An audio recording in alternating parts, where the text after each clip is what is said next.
Last ভিডিওতে যেটা দেখছিলাম সেটা হচ্ছে যে কিভাবে আ বেস্ট ইমেইল প্রোভাইডার খুঁজে বের করতে হয় এবং বিজনেসের জন্য কি ধরনের কর্পোরেট ইমেইল বা কি ধরনের ইমেইল সেটআপটা জরুরি, হ্যাঁ?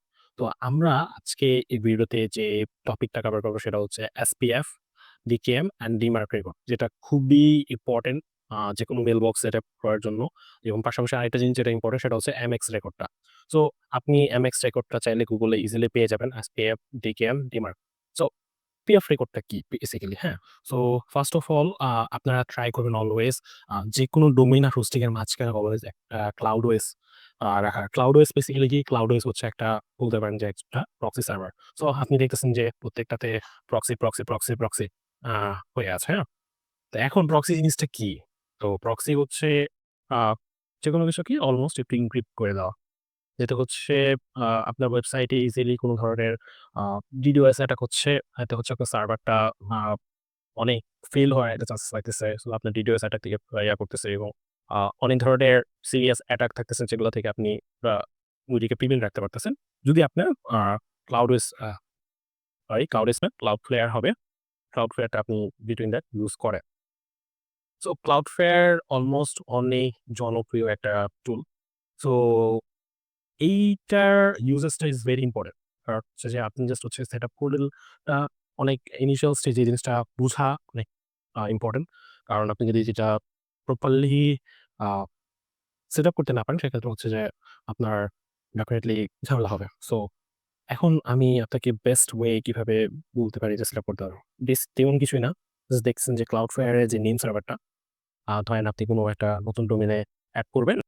আমি একটা নিউ ডোমেইন এড করব। নিউ ডোমেইন হচ্ছে এটা। ওকে। দেন Cloudflare অটোমেটিক্যালি যেটা করবে যে আমরা ফ্রি ভার্শনটাই এনাফ রাইট নাও। কারণ আমাদের ওয়েবসাইটে অত কোনো ট্রাফিক নাই। যেটা হচ্ছে অনেক বেশি প্রোটেকশন দরকার রাইট নাও। তো যেহেতু আমাদের অনেক বেশি প্রোটেকশন দরকার নেই, সো আমরা ফ্রি ভার্শন দিয়ে এনাফ ভাবে কাজ করতে পারবো। অ্যান্ড সেকেন্ড যেটা হচ্ছে যে এটা অটোমেটিক্যালি ডিএনএস গুলো স্ক্যান করতেছে। স্ক্যান করে যে কি ডিএনএস গুলো আছে এটা অটোমেটিক্যালি দেখা যাচ্ছে যে আমি কোনো cPanel ইউজ করতেছি কিংবা আগের কোনো আ ডোমেইনটা GoDaddy কিনা Namecheap আছে ওখান থেকে জাস্ট আ সে ইজিলি গুলা সে নিয়ে নিল।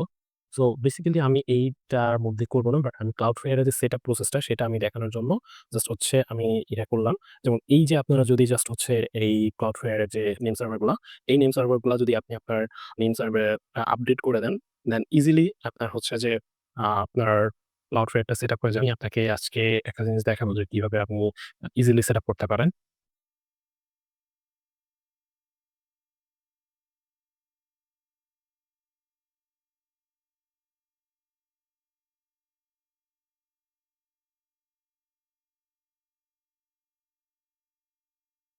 এই যে ধরেন ডোমেইন নেমে চলে যাবেন। ডোমেইন নেমে যেয়ে আপনার এই যে ডিএনএসটা কাস্টম ডিএনএস এ ধরেন আগে যদি অন্য কোনো ডিএনএস থাকে আপনি জাস্ট হচ্ছে এখানে যে ডিএনএসটা এই Cloudflare ডিএনএসটা এখানে নিয়ে জাস্ট কপি করে বসায় দিবেন। Make sure custom DNS select করবেন নাহলে Cloudflare ডিএনএসটা বসবে না। সো দেন বসানোর পর আপনি এটাকে সেভ চেঞ্জেস এ দিয়ে দিবেন। দেন হচ্ছে যে আপনার এটা চেঞ্জেস হতে ম্যাক্সিমাম 5 টু 10 মিনিট লাগে। বাট তাদের কমপ্লেইন অনুযায়ী 24 আওয়ার পর্যন্ত টাইম লাগতে পারে। বাট এটা ডিপেন্ড করতেছে আপনার আ বেসিক্যালি হচ্ছে ক্যাশের উপর কত দ্রুত ক্যাশটা ক্লিয়ার হচ্ছে। ক্যাশটা বেসিক্যালি হচ্ছে যে ডোমেইনের যে ডিএনএস গুলা এইটা সে একটা সার্ভারে সেট করে রাখছিল। সো ওই জিনিসটা জাস্ট আপডেট হতে একটু টাইম লাগে। সো আগের ক্যাশটা জাস্ট একবার রিমুভ হয়ে গেলে নতুন ক্যাশটা একবার আপডেট হয়ে যাবে। দেন আপনার ডোমেইনটা আপনার Cloudflare এর সাথে ইজিলি কানেক্ট হয়ে যাবে। সো যখনই আপনি Cloudflare এর সাথে আপনার ডোমেইনটা ইজিলি কানেক্ট করবেন, দেন হচ্ছে কন্টিনিউ বাটনে প্রেস করবেন। কন্টিনিউ বাটন প্রেস করার পর অটোমেটিক্যালি যে দেখতে পারছেন আপনার ডোমেইনের এখানে অ্যাক্টিভ স্ট্যাটাস চলে আসবে যে হ্যাঁ, your Cloudflare services are active configure in the menu from the menu. So এই অপশনটা যখনই আপনি চলে আসবে, যখনই আপনি দেখতে পারবেন যে এইখানে সবকিছু আছে। সো বেসিক্যালি হচ্ছে তখন আপনার কিছু রেকর্ড হবে যে রেকর্ডগুলো আপনি কিভাবে সেটআপ করবেন। যেটা হচ্ছে যদি আপনি ইমেইল সার্ভার ইউজ করেন, বেসিক্যালি আপনার খুব বেশি ইম্পোর্টেন্ট সেটা হচ্ছে SPF, DKIM and DMARC। So এই জিনিসগুলাকে যদি আপনি সেটআপ করতে চান, সো এটার জন্য আপনাকে যেটা করতে হবে যে SPF রেকর্ডটা বেসিক্যালি কি? তো SPF রেকর্ডটা হচ্ছে standard policy framework. So standard policy ফ্রেমওয়ার্কটা বেসিক্যালি কিভাবে কাজ করে? স্ট্যান্ডার্ড পলিসি ফ্রেমওয়ার্কটা হচ্ছে যে আপনার ডোমেইন থেকে যে মেইলগুলা আপনার মেইল বক্স থেকে আপনার মেইলগুলো যখন যাবে, হ্যাঁ? তো মেইল বক্সের অ্যাকচুয়াল আইপি অ্যাড্রেসটা কি? সো লেটস সাপোজ আপনার মেইল বক্সের অ্যাকচুয়াল আইপি অ্যাড্রেস হচ্ছে যখন আপনি Google এরটা ইউজ করতেছেন তখন আপনার আ আইপিটা থাকতেছে হচ্ছে include spf.google। সো বাট যখন আপনি ধরেন লেটস সে কোনো একটা থার্ড পার্টি টুল ইউজ করতেছেন, কোনো প্রাইভেট মেইল ইউজ করতেছেন কিংবা Amazon ওয়েব সার্ভার ইউজ করতেছেন, তখন তো আপনার আইপিটা থাকবে না এইটা। সো আপনি ধরেন cPanel ইউজ করতেছেন, তখন হয়তো আপনার এখানে জাস্ট হচ্ছে এইটার জায়গায় একটা এডিশনাল আইপি বসতো 192.168.101, মানে একটা আইপি আছে। এই আইপিটা বেসিক্যালি কি? সো এই আইপিটা হচ্ছে আপনার আ যে প্রাইভেট মেইল সার্ভারটা, সরি মেইল সার্ভারের আইপিটা। তো এই আইপিটা আপনি কেন বসাবেন? এটার রিজনটা হচ্ছে যে এই আইপিটা বসাবেন এই কারণে যাতে আপনার মেইলটা শুধুমাত্র এই আইপি থেকেই সেন্ড হওয়ার পারমিশন আছে, এবং এই জিনিসটা যখনই আ একজন সেন্ডার রিসিভার রিসিভ করবে, সে আপনার ডোমেইনের ডিএনএস থেকে সে চেক আপনার ওই প্ল্যাটফর্ম যখন ফিল্টার করবে যে হ্যাঁ, এটা কি অ্যাকচুয়াল মেইলবক্স থেকে এসেছে কিনা?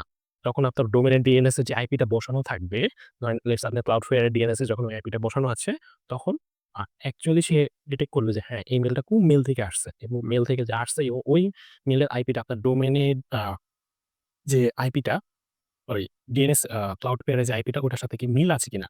Cloudflare এ যে আপনি ডিএনএসটা বসাইছেন।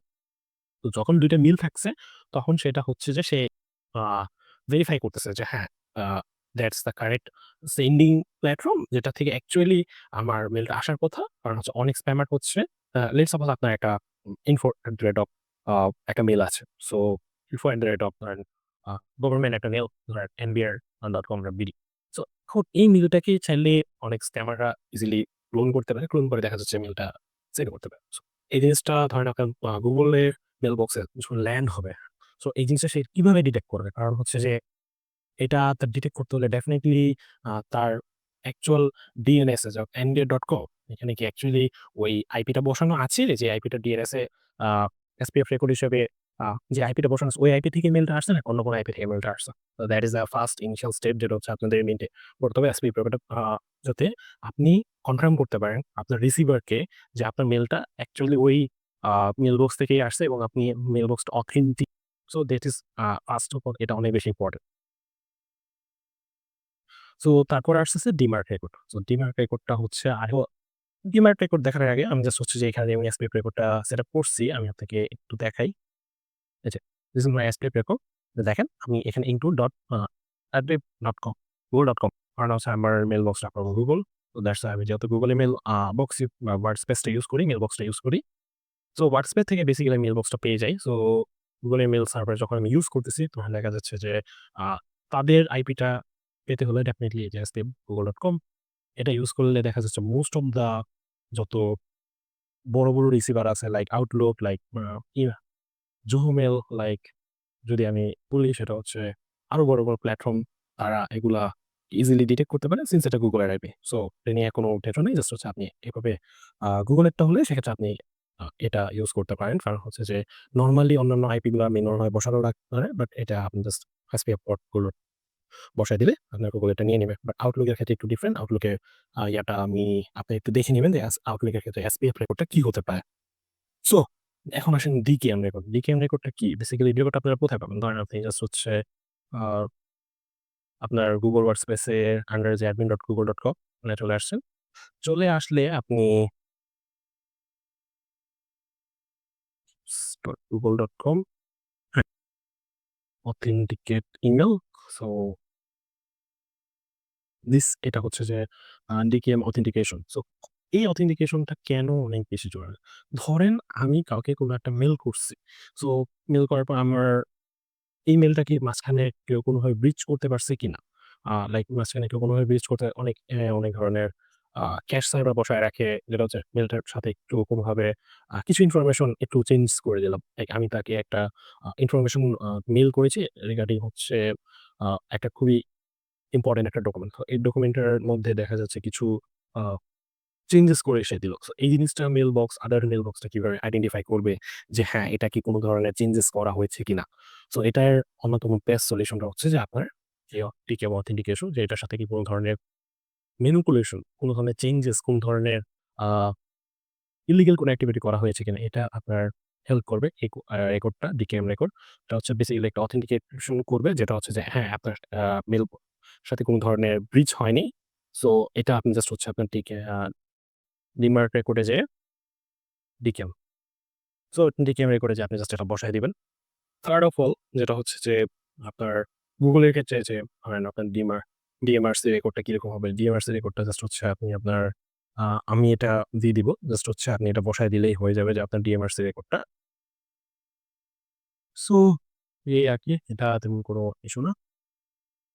ডিএমআরসি এই যে জাস্ট হচ্ছে আচ্ছা ডিএমআরসি রেকর্ডের মধ্যে P equal to naan protection আমি নান রাখছি। মানে তেমন কোনো এখানে চাইলে আমি কোয়ারেন্টাইন করতে পারতাম কিংবা স্ট্রিক্টলি মানে সব ধরনের মেইল অফ করে দিতে পারতাম। সো এটা আমি না মানে মেইল প্রোটেকশন লেভেল এখানে একটু নরমাল রাখছি। আর হচ্ছে যে আমার মেইল ইনটু ইনফোডর যেটা আমার মেইল ওটা আমি জাস্ট হচ্ছে আমি হচ্ছে যে আপনাকে এই রেকর্ডটা দিয়ে দিব। আপনি এটা জাস্ট হচ্ছে আপনার এখানে ইনফোর আগে যে চেঞ্জেস গুলো আপনি আপনার ডোমেন ওয়াইজ ইমেইলের ওটা চেঞ্জেস করে নিয়েন। So it's very easy. এটা নিয়ে টেনশন নেই। সো তারপরে আরেকটা জিনিস দেখা যাচ্ছে সেটা হচ্ছে যে আপনার মেইল বক্সটা ধরেন এমএক্স রেকর্ডটা সেটআপ করা খুব বেশি ইম্পোর্টেন্ট। সো এমএক্স রেকর্ড গুলা আপনি দেখছেন যে আ আমার এই আ এমএক্স রেকর্ড আমি সেট করেছি। বেসিক্যালি আমার ৫ টা এমএক্স রেকর্ড ছিল। সো আমি একটা এমএক্স রেকর্ড পরবর্তীতে বাদ দিছি। তো আপনি এমএক্স রেকর্ডটা কিভাবে পাবেন? ধরেন বেসিক্যালি তেমন কিছুই না।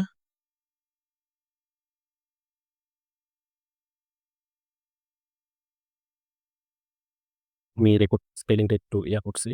তো ওটা আপনার বুঝে নিয়েন। সো বেসিক্যালি হচ্ছে যে আ এমএক্স রেকর্ডটা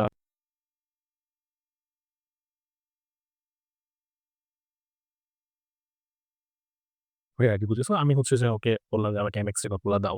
সো এখন দেখা যাচ্ছে এমএক্স রেকর্ডটার ক্ষেত্রে অলওয়েজ যেটা হচ্ছে যে নেমটা আমার জানা আছে যে অলওয়েজ আমি যদি এখানে @ দিই তাতে আমার ডোমেইনটা চলে আসবে। সো এখানে দেখাই যে রুট ইমেইল। তো তখন আমার যেটা হচ্ছে যে আমি যখন সেভ চেঞ্জেস দিব তখন হচ্ছে যে আমার শুধুমাত্র আমার ডোমেইনটা চলে আসবে। সো আমি আমার রুট ডোমেইনটা আন্ডারে ইউজ করব। সো আমার এখানে ১ টা ২ টা ৩ টা ৪ টা ৫ টা ৫ টা দিয়েছে। সো আপনি চাইলে ৫ টা ইউজ করতে পারেন, কোনো সমস্যা নেই। দেখেন 55110 সরি। ২ টা 5 1 10 সো আপনি 10 চাইলে ২ টা ইউজ করতে পারেন কিংবা ১ টা ইউজ করতে পারেন। বাট আমি একটা জিনিস রেকমেন্ড করব সেটা হচ্ছে আপনি 10 এর প্রায়োরিটি একটা মেইল সার্ভার ইউজ করবেন। সেক্ষেত্রে আপনি ইজিলি একটা এডিশনাল বেনিফিট পাবেন। সেটা হচ্ছে যে আপনার ইজিলি রিকগনাইজ করতে পারবে। সো এইভাবে যদি আপনি সেটআপ করেন দেন আপনার ডোমেইনটা ডোমেইনের আন্ডারে যে মেইল বক্সটা থাকবে সেটা খুব সুন্দরভাবে সেটআপ হয়ে যাবে। দেন আপনি আপনার মেইল বক্স থেকে আরেকটা জিনিস যেটা হচ্ছে কয়েকটা স্টেপ আপনি ফলো করবেন। সেটা হচ্ছে মেক সিউর করবেন যে ডোমেইনটা পারচেজ করতেছেন সেই ডোমেইনটা যেন এট লিস্ট 1 মান্থ পুরানো হয়। মানে 30 ডেজ যদি পুরাতন হয় তারপরে ওটাকে আপনি আ প্রফেশনালি ইউজ করেন। কারণ ফার্স্ট এর দিকে তো ডোমেইন রেজিস্টার হতে একটু টাইম লাগে। অনেক জায়গায় দেখা যাচ্ছে ওই ডোমেইনের আ কিছু ইনফরমেশন অনেক সার্ভারে যখন যায় তখন দেখেন তারা জিনিসটাকে একটু ডোমেইনের এজটা কত এটা চেক করে ফার্স্ট এর দিকে একটু স্প্যাম হওয়ার চান্স থাকে। যে শুরুতেই দেখা যাচ্ছে যে মেইলগুলা দিচ্ছেন সবগুলাই আপনার আ স্প্যাম আকারে চলে গেছে। সো মেক সিউর করেন যেন ডোমেইন এরিসটা এট লিস্ট 30 ডেজ হয়। 2nd যেটা হচ্ছে যে আ একটু কোন ধরনের প্রফেশনালি ইউজ করার আগে এট লিস্ট 14 দিনের জন্য আপনি আপনার ডোমেইনটা একটু ওয়ার্ম আপ করেন। সো ওয়ার্ম আপ করার জন্য আপনি দেখা যাচ্ছে কোনো একটা এক্সটেনশন ইউজ করতে পারেন। আপনার মেইল বক্সের আন্ডারে কিংবা কোনো টুল ইউজ করতে পারেন। আমার জানা মতে এখন বর্তমানে বেস্ট টুল আছে সেটা হচ্ছে warmly.ai আ আপনি চাইলে এই ধরনের পেইড টুল ইউজ করতে পারেন। এটা হচ্ছে যেটা হচ্ছে যে ওয়ার্ম আপ আপনি কাউকে সেন্ড করছেন মেইল, দেন ওই মেইল থেকে আপনাকে একটা রিপ্লাই আসছে। সো এই প্রসেসটা হতে হবে খুবই স্মুথ এবং খুবই ন্যাচারাল। ইটস নট লাইক যেটা হচ্ছে যে আপনি জাস্ট র‍্যান্ডম রিপ্লাই করছেন। সো এটা এখন বর্তমানে মেইলের যে স্প্যামিং যাতে না হয় দ্যাটস ওয়াই Google আপলোডস যত রেপুটেড প্ল্যাটফর্ম আছে এগুলা খুব স্ট্রিক্টলি এগুলা চেক করতেছে যে হ্যাঁ, অ্যাকচুয়ালি কি ডোমেইনটা আন্ডার যে মেইলগুলো আছে এগুলা কি স্প্যাম করতেছে কিনা। সো এই জিনিসটা চেক করার জন্য মেক সিউর করেন যে আপনার যে মেইল বক্সটা, এই মেইল বক্সটা আ এট লিস্ট খুব সুন্দর ন্যাচারাল কিছু মেইল বক্স থেকে আরেক মেইল বক্সে সেন্ড করেন। সাপোজ আপনার একটা মেইল বক্স আছে, সেই মেইল বক্সে আপনি আরেকটা মেইল বক্সে দেন। তো ওই মেইল বক্স থেকে ন্যাচারাল কিছু রিপ্লাই আ দেন। লাইক হচ্ছে আপনি কাউকে প্রপোজাল দিচ্ছেন, ওই প্রপোজালের আন্ডারে দেখা যাচ্ছে ওই প্রপোজালের আন্ডারে আরেকটা কোম্পানি থেকে আরেকটা মেইল এখানে আসছে আসছে। সাপোজ ওইটা আপনাকে ওয়েটিং এর জন্য ডাকছে। সে আপনার প্রপোজালের ওটা খুব ভাল লাগছে। ফিউচারে আপনার সাথে কাজ করবে। এই ধরনের ন্যাচারাল কমিউনিকেশন হতে হবে। এট লিস্ট ১৪ দিনের জন্য। ২ সপ্তাহ আপনি ওয়ার্ম আপ করেন। At least per day maximum আপনি ৩০ টার মতো ওয়ার্ম আপ করেন। মেক্সিমাম। ইনিশিয়াল কেসে ২০ টা এনাফ যদি আপনি ১৪ দিন করেন, ২০ টা করেও করেন ইস এনাফ। আপনার বক্সটা একটু ওয়ার্ম আপ হোক। দেন আপনি এটাকে প্রফেশনালি ইউজ করেন। কারণ স্টার্টিং এ এটা মেইলগুলো স্প্যামে যাওয়ার চান্সেসটা অনেক, অনেক বেশি। সো আজকের ভিডিও আমার এ পর্যন্তই। সো আমি নেক্সট আরো অনেক আ যেটা হচ্ছে যে এই ধরনের ভিডিও আসলে আমি জানার মতে হয়তো বাংলা ল্যাঙ্গুয়েজে বেশি একটা পাবেন না। স্পেশালি YouTube এ পাবেন না। সো আমি এই ভিডিওটা অনেক রিসার্চ করে বানাইছি। কাইন্ডলি আমার চ্যানেলটা সাবস্ক্রাইব করে রাখেন। কারণ এটা অনেকে এই এতটুকু ইন ডেপথ নলেজ আমি জানি অনেকের নাই। কারণ হচ্ছে যে মেক্সিমাম খুব মানে যেটা হচ্ছে যে জাস্ট হুড়াতুড়া করে করতেছে। বাট খুব ডিটেইলস নলেজটা আসলে ওর কাছে পাবেন না। বাট আপনি যদি ফুল ভিডিওটা দেখেন, সেকেন্ড টাইম দেখেন, যেটা হচ্ছে যে আপনি ইন ডেপথ অনেক কিছু জানতে পারবেন। সো আমার চ্যানেলটাকে একটু সাবস্ক্রাইব করেন আপনারা। যাতে আমি আরেকটু চ্যানেলটা একটু গ্রোথ হয়।